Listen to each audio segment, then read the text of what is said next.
On February 21st, the Red Dirt legend Brandon Dean Jenkins, who was born on June 7th of 1969, sadly passed away due to complications of heart surgery. They were supposed to go into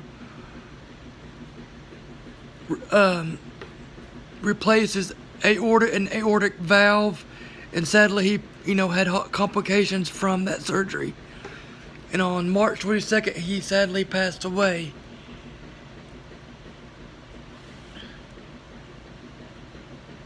He grew up in Tulsa, Oklahoma, to Wilma and Dean Jenkins. Dean was a record producer in the Oklahoma area, and he went to Central High School in Tulsa, Oklahoma. After that, he pursued college at OSU and befriended people like Cody Canada, Mike McClure, Blue Edmondson, and Stoney LaRue. He wrote many songs and collaborated with many artists, and had many songs like Feet Don't Touch the Ground, Down in Flames, Finger on the Trigger, The Flag, Be the Revival, and numerous other ones. He had a total number of 13 albums. Some were live, most of them were studio. When he was in high school, he taught himself how to play guitar. He was also in the jazz band and choir. Then he moved in 2003. He moved to Austin and got a 3-year record deal, and started pursuing his music.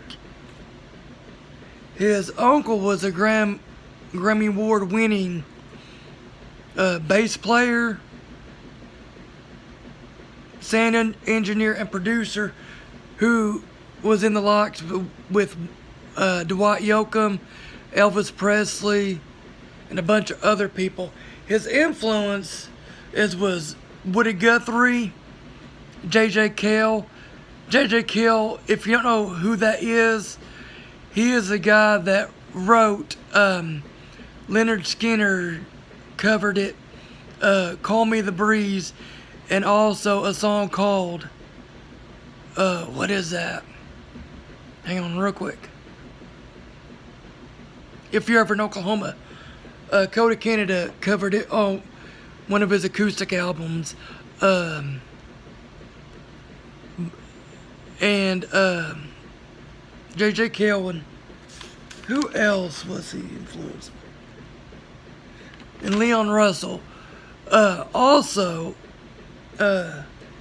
he shared the stage with many people, anywhere from Willie Nelson to the Mavericks to Pat Green to Dina Carter to, and he traveled mostly in Texas and Oklahoma, and sometimes he went to Europe. But in 2003, he moved to Austin, and he got a record deal off an Alabama-based record label called Rainy Days. In 2005, he came out with Down in Flames. 2008, he came out with Faster Than a Stone. Then in 2009, he collaborated with a bunch of Red Dirt musicians and Texas musicians for a project called Brothers of the Dirt that had Stoney LaRue, Jason Boland, Cody Canada, Kevin Welch, and a bunch of other people. But 3 songs off that album, one of them was Out of Babylon, which he recorded it with Cody Canada, Cross-Getting Ragweed, and Cody Canada The Departed. And as a tribute to the men and women of 9/11 and all that, very tragic day for American history, Then there's another song that he did. I can't remember who he collaborated with on that one. It was called Innocent Man, and it was based off the John Grisham novel of the same name. Then he recorded on the same one a song called Blood for Oil, which is a protest song about when George Bush was dealing with Iraq and all that stuff. Don't get political with me. I'm just bringing you the facts. I don't share my politics on social media, so I'm just telling you the facts. But in 2011, he did a whole album dedicated to 9/11 called Project 11, and you could only get it on digital format, iTunes, Spotify, whatever. Then in 2015, he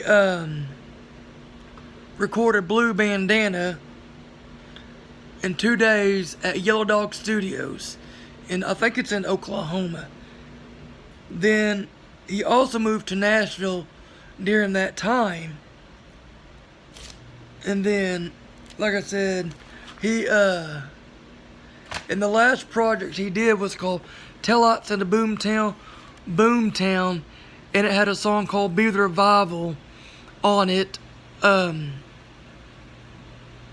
then shortly there, he had problems with his heart and sadly passed away. God takes us when he wants us, no matter if we're 48, 98, 20, But what in his 48 years of life, he did a lot for the Red Dirt community, and, singer-songwriters. I don't think he was really for the fortune and fame. He wanted to write really, really great songs that meant something to people. That's kind of what I want to do, or something that means, instead of just trying to get on the charts and, I got number one, and, but, during that time that he was hospitalized to his death, they came out with shirts that's, I don't know if you can see it very well. It says Heart Beats for Jenkins. It's got a heart, and all the proceeds went to help with his surgery and hospital bills and all that. And, like I said, I never been to one of his concerts, never met him, but he was a great, great songwriter, and this is just a little thing that I like to do for the artists that pass away, or that influenced me. So check out my YouTube page, and I'm going to put this on Facebook. See you later.